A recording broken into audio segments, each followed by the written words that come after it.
From the swamps of Acadiana to the Mississippi Gulf Coast and everywhere in between, from the city where the spirits that haunt the streets at night outnumber those served in its bars and restaurants. Welcome to Paranormal Talk.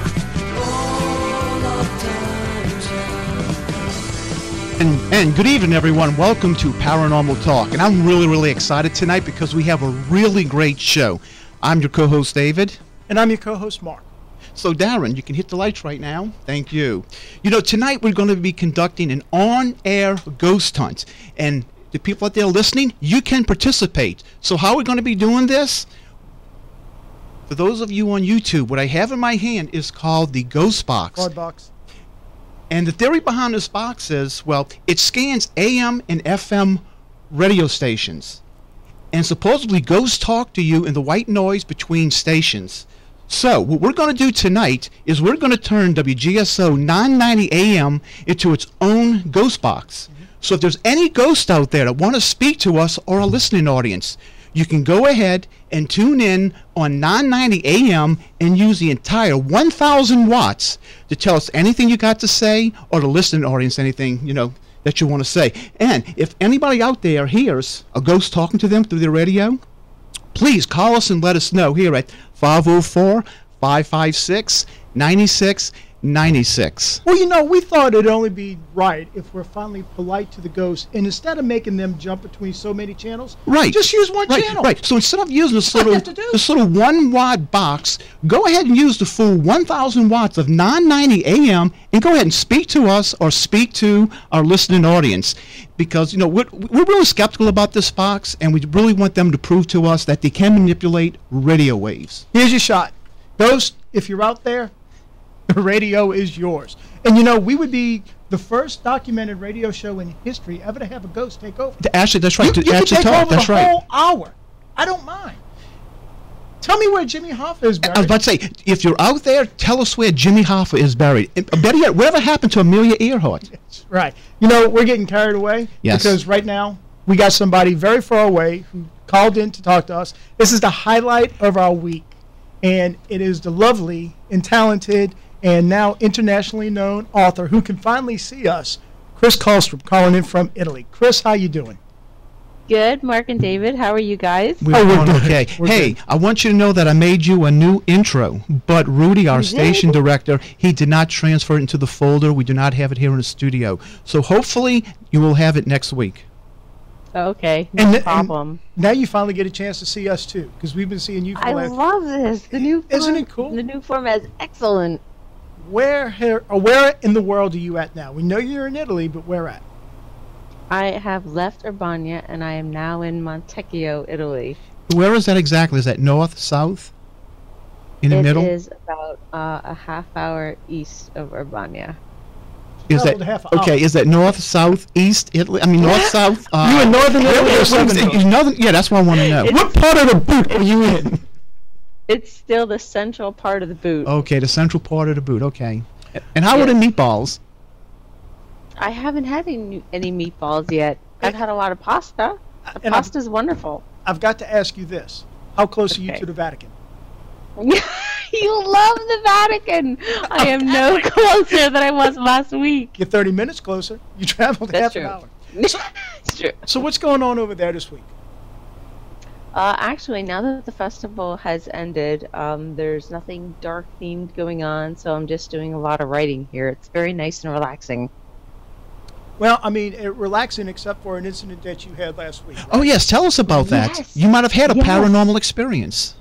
I am so glad that I was able to message you guys first thing in the morning after that happened, because nothing like that has ever happened to me before.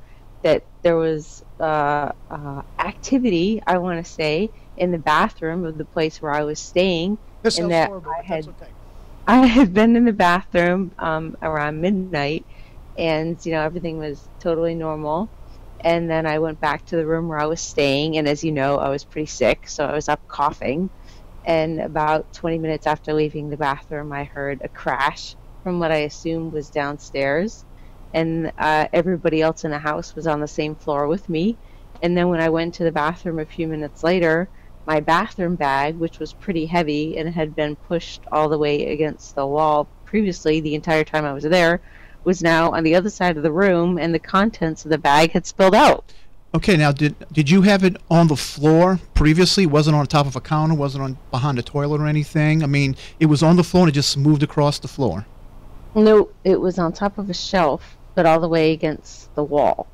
She showed. I don't know if you saw the pictures that she sent us. Did you see Yes, those? I saw them. You're like a crime scene photographer. Yeah, I just wasn't sure where the bag was originally at. No, it looked like it was originally on a shelf in the bathroom. Yes. Right. And then it looked like it traveled a distance of 7 to 8 feet away from the shelf. Exactly. Would that be accurate? And About they 7 to 8 did feet? have a cat, but there's no way the cat could have pushed it like that. Well, if it got caught on a cat's foot, you would have heard like a loud when it jumped, you know? I mean, are you sure? Because we put stuff on our table and the cats love to rub against it and they'll push it off. I mean, how heavy was the bag? It was pretty heavy. It had shampoo, conditioner, toothpaste, a lot. And the bag itself is made out of like a thick material, like a jean jacket material. Or does the house have any previous history of paranormal activity? No. And I was very happy to hear, though, that when I told the family about what had happened, they kind of laughed at the idea that it might have been a ghost. They weren't quick to jump to that conclusion. Well, that's so a good thing. They remained skeptical. Well, it's a good thing because they never had anything, but you are talking about an older part of the world. I think if somebody was mad that you were at the house because you were an American and you were hacking and coughing all over the place. That could be it. You know what was the most paranormal thing? And I messaged just to you too, but I think our audience needs to know. The most paranormal thing about that experience? Did you notice the picture, David? No. There were no backs on the toilets in Italy. Yeah, I saw you mention that, but I kind of noticed that no, it would like just pushed up against the wall with no back. Where you at now? Yeah. Does the toilet have a back to it? Dude, you don't even want to know about some of the bathrooms that I've seen over here. You don't even want to know. It's got to be. It's not like the Americans, huh? Some things I'm taking to the grave. That's all I'm saying. I've been in some Mexican bathrooms. That's pretty bad. So you got yeah, I'm not talking about. I'm taking some of those to the grave too. Where you off to next? Actually, in less than a week, I'm going to head to Florence, and I'm going to spend the last few weeks in Italy there before heading to Japan. Is there any From Japan. I thought you were going to Germany. No, silly. Japan is next. And then you're going back to Germany? I'm not going to Germany until late April. Well, you do understand, like, Germany is a lot closer to Italy than Japan. So it's like you got a long distance to travel, and then you got to come back. Yeah, but I can't help that what's happening in Japan is happening in February. What's happening in Germany is happening in April. That's right. Well, you really can't. You can't ask the Germans to rearrange their schedule because of your flight plans. I understand this. Yeah. So that would be awesome. So I have a question for our producer, Darren. Have you heard any ghosts talk to you yet? No ghosts have... No. Okay, thanks. I may have seen one a couple of months ago, but that's all I'm going to say. What is the feeling over there where you're at right now? What is the Italian view of the paranormal? Have you talked to them about that? They remain pretty skeptical. They're not at all very superstitious, which is the complete opposite of how they are in Mexico. When I was leaving Mexico, I actually found a letter that my host had put in my bag with all these passages from the Bible because they were concerned that evil spirits were going to follow me based on what I was researching. It was very cute. That is kind of nice. I'd say it's religion, but I mean, both places you were in are kind of heavy Catholic, don't you think? Yes, very much. Oh, look, Chris, we got only a minute left. You got anything to tell us before you're going to be able to talk to us from Japan? Absolutely. But, I have to compliment you. I love the new setup you have. I love that. Thank you. What you have behind you. And don't forget, our show is on YouTube, so you can watch us do it in the studio. Well, you've been here in the studio. Mm-hmm. Yes. Chris was and great. I can't wait. I definitely will. Yes. You got anything to add, David? No. He talks. Why do I do all the talking about shit? I don't know. Chris, thanks for calling in, and we'll see you next week. Thank you. See you next week. All righty. Bye-bye. We'd like to thank our sponsors, Blue Bonnet Dental Care, located in Gretna, Mandeville, and Slidell. For all your dental needs, please go to Blue Bonnet Dental Care. If you'd like to call us in, give us a call at 504-556-9696. And if you're a ghost, you don't have to call. You can just talk. Yeah, just talk on 990 AM. When we come back, Cold Harbor. You better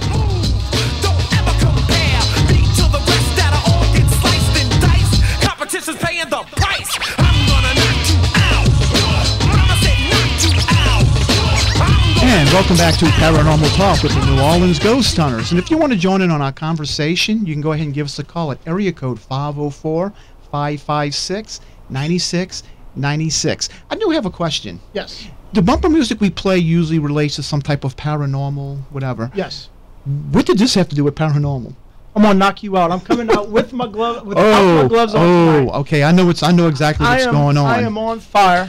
I'm coming out. I'm taking the gloves off. This is going to be a body blow because tonight we're going to give people out there listening in these fake groups something that they don't want to hear. You know, two things they don't want to hear. You know what it is?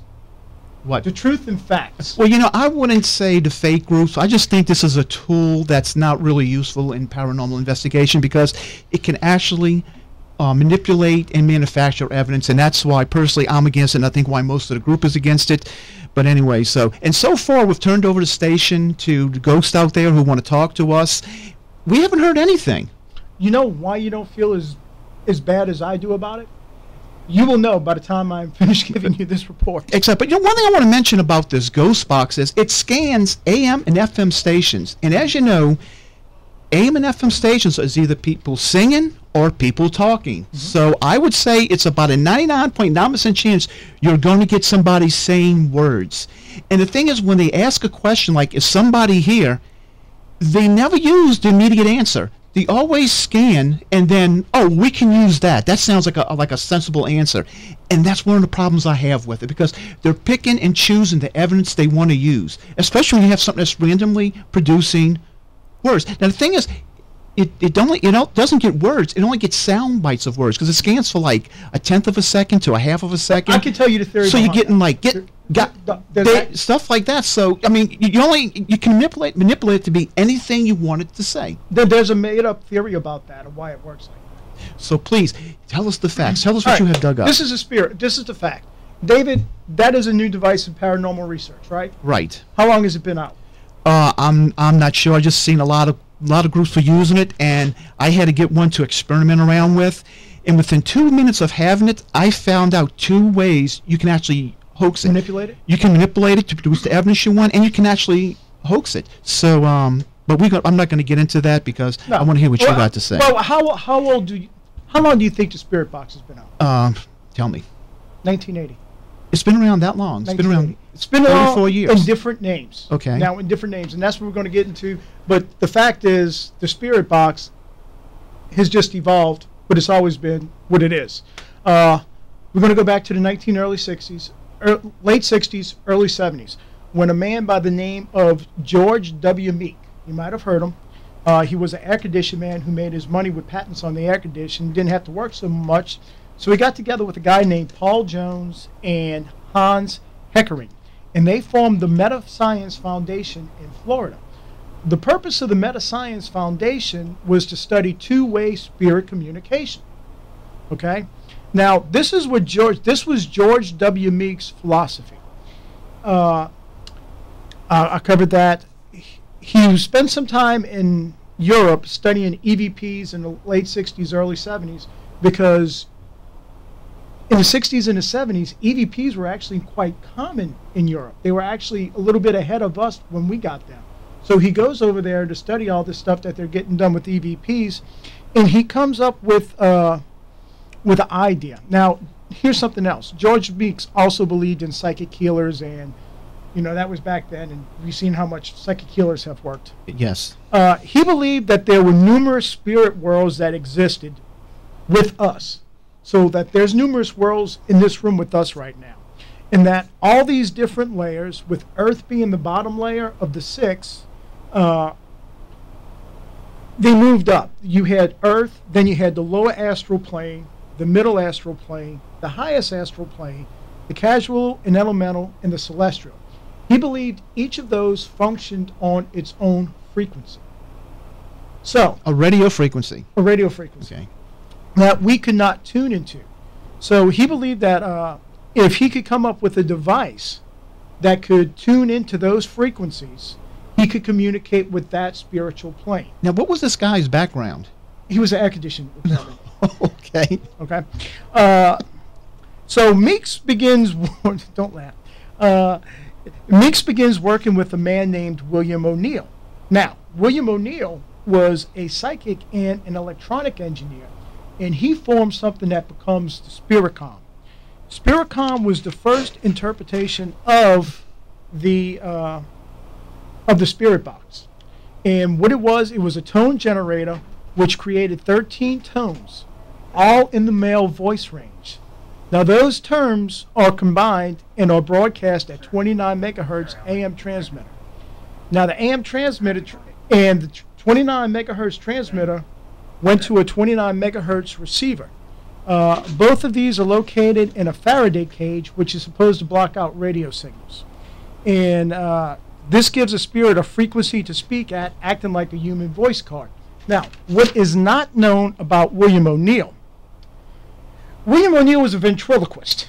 Okay. Okay? And he had a stage act, and his stage name was Uncle Billy. He was a schizophrenic, and that was one of the lead causes of his death. And he only got paid income from the Metascience Foundation. And he only got paid if he produced something that had results. And how do you produce results? Is the guy you scan radio stations that was guaranteed to give you words. Yes. So O'Neill and Meek experimented with Spiritcom, and they sold it for a profit, of course. Right. Okay. Now, here's something. When they started talking with Spiritcom, they contacted the departed Dr. George Jeffries Mueller, who was a NASA scientist. And Dr. Mueller would talk to them over the Spiritcom. Actually, if you could, would you pull up Spiritcom, because Spiritcom tested, so we can show you. You can hear these on YouTube, some of their things that they recorded and claimed to be Dr. Mueller.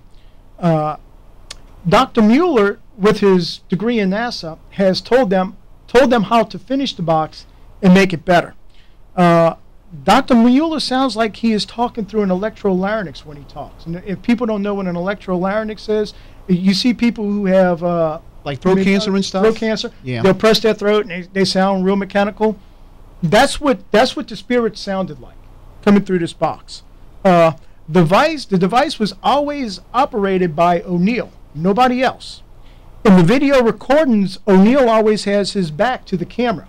Now remember, O'Neill is the ventriloquist in the paranoid schizophrenic. The device only worked when O'Neill, the ventriloquist, was present. No one has ever been able to duplicate what they've done with the Spiritcom. I'm catching up on my notes here. Okay, and this when nobody else was able to duplicate it, well, the only way Meeks could explain this was to say, well, it's not really the Spiritcom. You see, it's the Spiritcom, but O'Neill is a psychic. And because O'Neill is a psychic, it'll work. Okay? Now, when the Metascience Foundation collapses, what do they find in their inventory? An electrolarynx. Why would they just happen to be having an electrolarynx lying around? Yes. And then Dr. Stephen Rourke, I have to give him credit, has done a lot of research in this. He has heard some of the unpublished recordings and claims that on one of them, O'Neill's timing is off because O'Neill would ask the question, Mueller would answer. We got 1 minute? O'Neill would ask the question, Mueller would answer. But in some of them, his timing is off, and O'Neill will start the question, and Mueller will answer. Do you have it pulled up? Were you able to find any of that? Spiritcom. Yeah. Albert, we know you're there. We're going to get you on in a second, buddy. Probably after the break. Yeah. But, hey, look. Now, and how does that lead into what we're going to talk about next, which is Frank's box. We're going to show you the natural progression of how Spiritcom became Frank's box and the principles on how Frank works and how it's been used. We're also going to play some of what Spiritcom sounded like so you get an idea of what was going on out there. And we're also going to play some of our EVPs that we actually caught on a digital recorder, not a ghost box. We got a lot to cover. Give us a call at 504-556-9696. And hey, this is a great show. We're coming out next. And let us know if you hear any ghosts.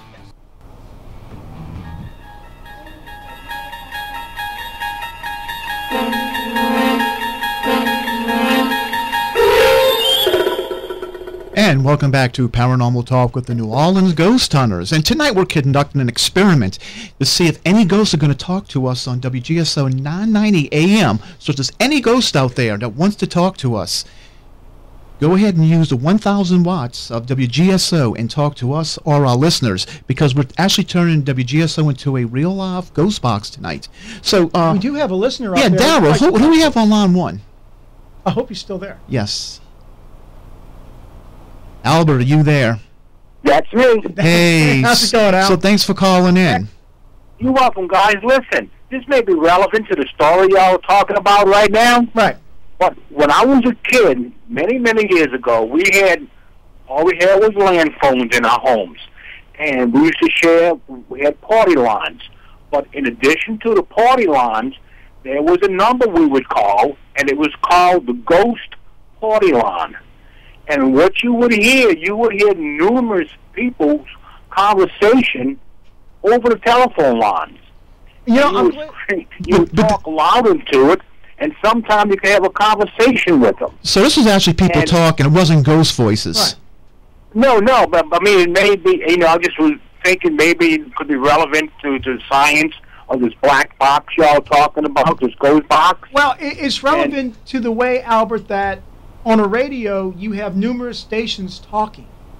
So what you perceive is what you are hearing is really no different than when you were talking on the telephone, because you were hearing somebody speak, which is exactly what they're hearing on the spirit box. Now, here's an example. I said, okay, on line one, we have Albert. Now, suppose somebody in a broadcasting area just happens to be using a ghost box doing an investigation, and they ask, is there a ghost here? Can you tell us your name? And then within 15 seconds, they hear me saying, Albert. So they think they picked up a ghost saying its name, when actually all we're doing is picking up a radio station. So, I mean, how scientific is this device if it scans radio stations? That's not very scientific if it's scanning something that gives you words. No, it doesn't work. And that's what we're going to get into about when we talk and that's why we don't use this box. And that's why we think, it's better used for other things. But anyway. Well, Al, we appreciate you calling, and we're going to get on with the show. And I'm going to let you go. No, you got a lot to cover. Yeah, we do. Yeah, I mean, well, thanks for calling. In fact, we may have to even bump some things. All right. Good night, guys. Good night. What we got for you now is an actual recording of SpiritCon, so you could see with the voice that O'Neill and Meeks claimed was paranormal. You can hear the voice. Would you go ahead and play that for us?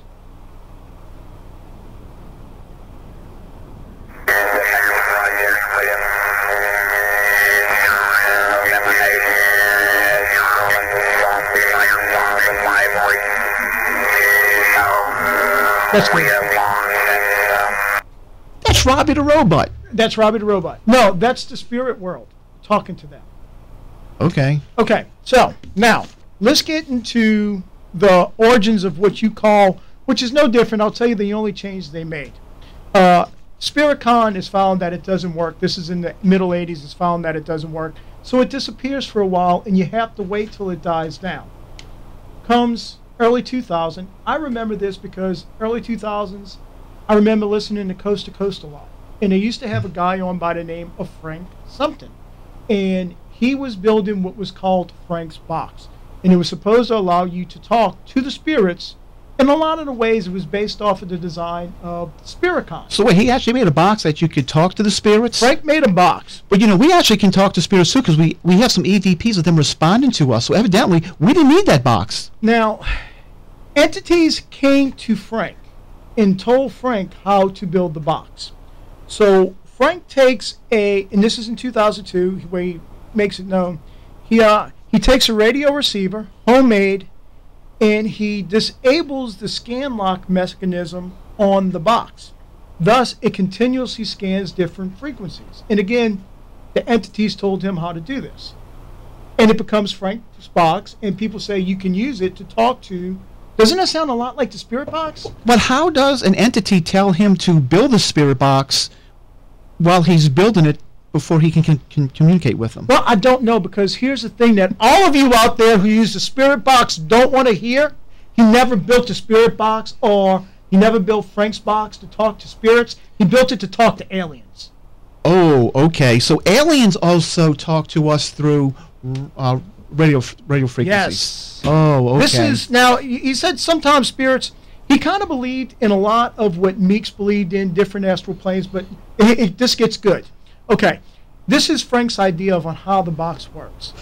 Frank says that spirits and entities manifest in an echo chamber that he has put in the box. Now, this is built in a unit, and it uses the signals to give messages. There's an echo chamber in his box. Sure. Now, here is actual quotes, and before I go anywhere, there is a great article written by Miss Karen Stolnow, who has actually done most of this research on this. It's Karen Stolnow. It's Skeptical Inquirer. That's csicop.org, csicop.org. You can find her works. She actually interviewed Frank. I'm going to give you the quotes that he had for her. This is Frank's quote on the box. In theory, the communicating entity somehow arranges for the radio program of local stations to have the needed sounds, and that sweep will detect that sound at the right time to produce the desired message. A convenient source of raw audio is a radio with its tuning swept across the entire band, AM, FM, or shortwave. The sweep can be random, linear, or even done by hand. The entities remodulate this raw audio to form voices. At least I think that's how it works. Who really knows? This is the guy. A swept radio is a convenient source of raw audio, and that's called a ghost box. He actually referred to it as a ghost box. It also seems to be a form of quantum communication, allowing instantaneous communication over stellar distances. Well, number one, Frank, you're the one who built the box. Don't you think you should know how it works? I mean, what happens if Thomas Edison didn't know how the phonograph worked? You know, and then here's another thing. Are you saying that it can be, he says that it can be done by hand, which means you can go to a radio and turn it and get the same exact results. Well, the theory is it picks up these spirits talking to you in the white noise between the stations, but every video, every audio I've ever heard, it's never in the white white noise zone. It's always after. It's in between the white noise. Ms. Stoll now had a great, and I got to give her credit for this. She comes up with an ingenious point here, and this is her. Since radio stations provide the fodder for the speech heard, the broader unspoken claim is that the entities are continually monitoring the airwaves in general on the off chance that a human is trying to use Frank's box. So what she's saying is spirits are, in order for this to work, spirits have to constantly monitor every radio station in case somebody is using Frank's box. They can talk to him. Well, hopefully they're monitoring WGSO 990 AM and they're going to talk to us. I mean, I haven't heard any. No, I haven't heard. I haven't talked to much. Now, Darren, how much time do we have left? 3 minutes. Now, you know, Mark gets really, really emotional over this because, you know, we take what we do very, very seriously, and there's a lot of groups out there who are like us, who take what they're doing very seriously with this paranormal and ghost hunting research. But there is some groups out there that's actually using equipment like this to make a mockery of what we're doing, and, you know, it's not good on our image or these legitimate groups' image, and actually they use this because they're so desperate to get evidence that this produces evidence, it manipulates evidence, and that's why they use it, because they're guaranteed to get something. And a client who doesn't know any better, they're going to believe this. You're going to love this quote by Frank Sumpton, the guy who built Frank's box. I make those boxes. I don't even use it for the usual paranormal BS, as in ghost hunting. I don't buy the usual Hollywood taps paranormal crap that's mostly urban legend. I don't sell this, and he uses a curse word I can't use. I don't do ghost investigations and don't believe in hauntings. Something talks that is not radio broadcast, often addresses people present by name, and sometimes cusses and swears. And that's the guy who designed the box, who's actually making that comment. So this was actually designed to be used as a novelty. Well, let's talk a little bit about Frank Sutton and what the box is used for. Now, he says he communicates with higher level spirits, Otto, and 10 German women. Because he wears purple, he wears a purple striped shirt and a purple earring, they think he is royalty. And they have named him the Purple Princess. He calls himself Purple, Purple Space Friend, Purple Princess, and Purple Alien Girl. And this is what he says. I use the name Purple Alien Girl because they claim I'm their long-lost purple princess from some other planet. The only actual voice I heard in my head was Kyrie, the name of the princess. It's time to come home. They claim I'm their long-lost purple princess, kidnapped from my home planet long ago when Earth had space flight by the ancient Egyptians. I couldn't be rescued at that time, so I was transported forward in time to now at the end of the current Earth cycle when I could go home. It gets weird from there. That's what he says. It gets weird from there. It gets weird from there, Frank? It gets more weird than you're that purple princess from an alien planet? This is the guy. This is what this whole technology is based off of, David. Yes. Okay. I can see you get very emotional over that because you don't like what's going on in our research field.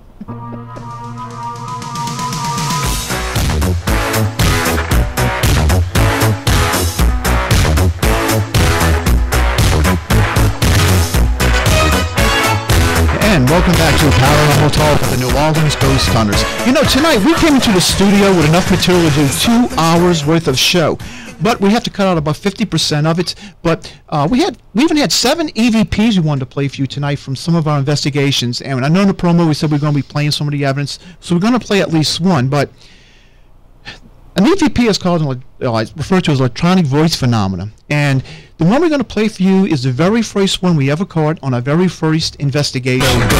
And it was because of this EVP that we hit the ground running. You know, when we did this investigation and we left, I was very skeptical. I was saying, you know, it was very quiet. I don't think we caught anything. And I was going through the evidence, and lo and behold, I caught a little girl talking to us. It gave me a lot more confidence that, hey, guys, we might be onto something here, and we hit the ground running, never looking back. But the reason why I'm bringing this up because this was captured with a digital recorder that we had in the room, and Mark was asking questions, and he got a little girl responding to him. It wasn't done with a box that scans AM or FM radio stations. So what you hear, we're going to play is pretty legit. Go ahead and play that, Daryl. Are you worried about Wendy's baby? Oh, that's the wrong one. That's number 6. Is that why you're calling with her? Because she has a baby? Yeah, you can hear something. Well, we can use that one. Go ahead and play that one again. Are you worried about Wendy's baby? Is that why you're calling with her?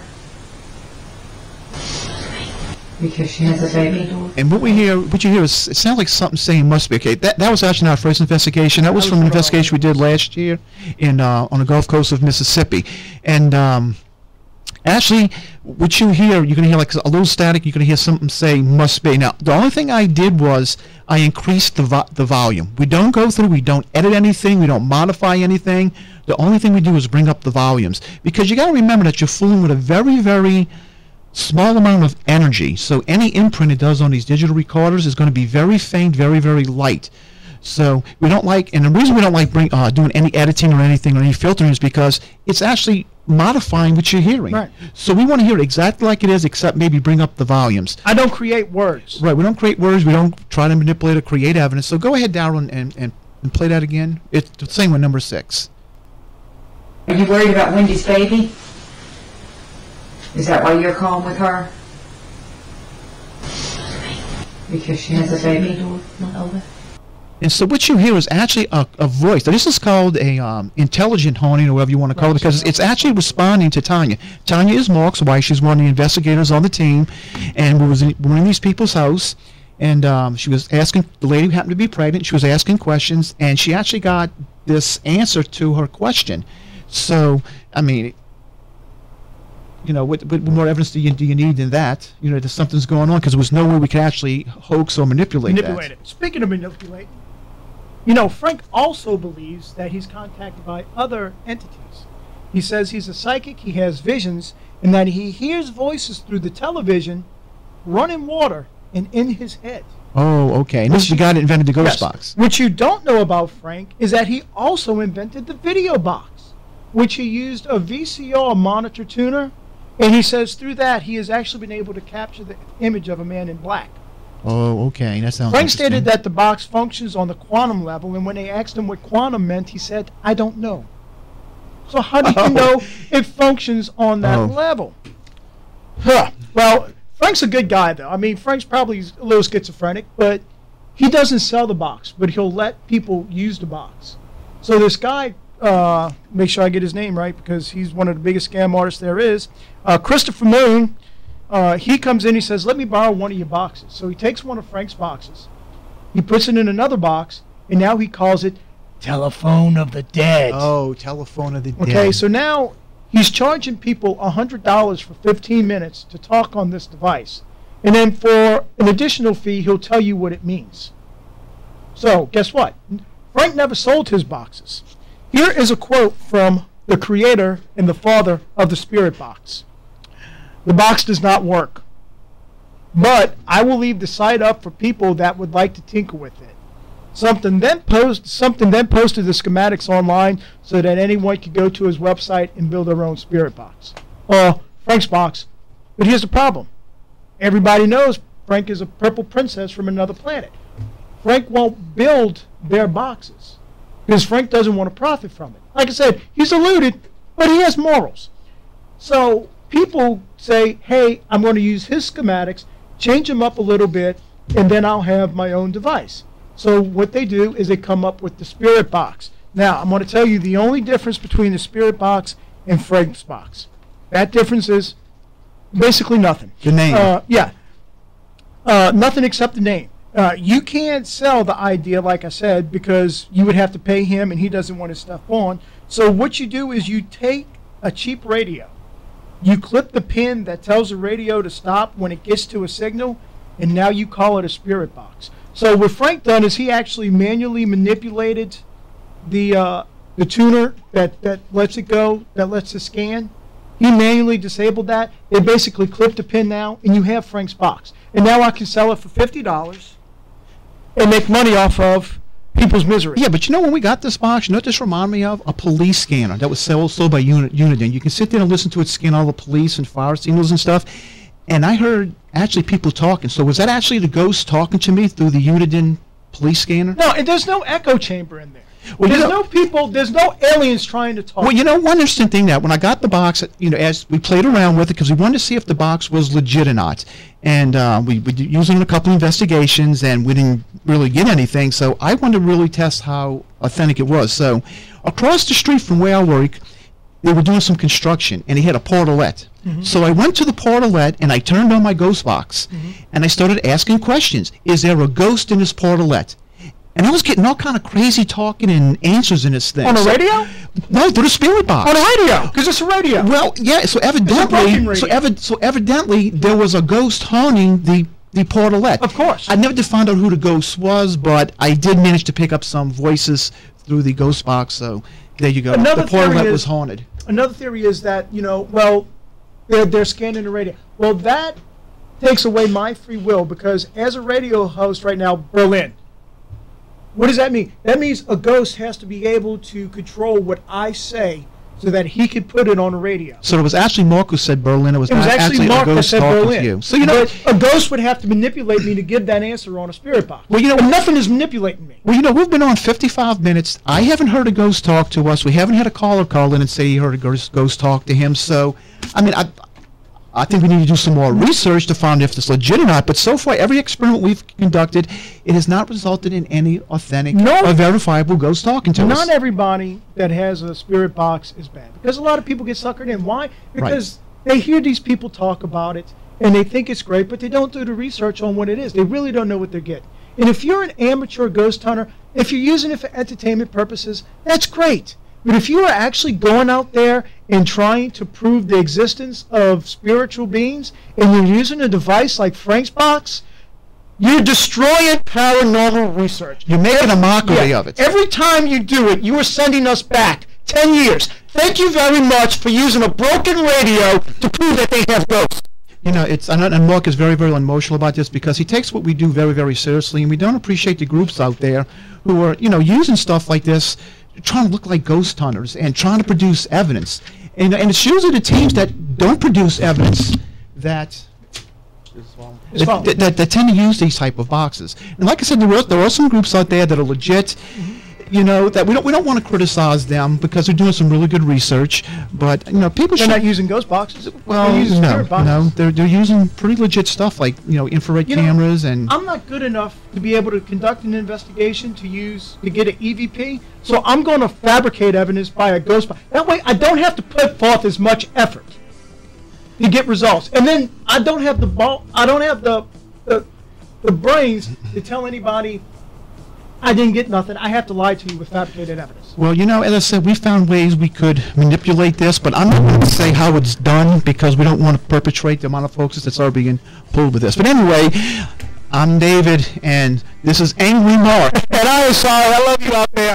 Unless you're using ghost boxes. So next week we're going to be talking about Cold Harbor and the paranormal experience associated with it. So thank you for listening tonight, folks. We're out of time.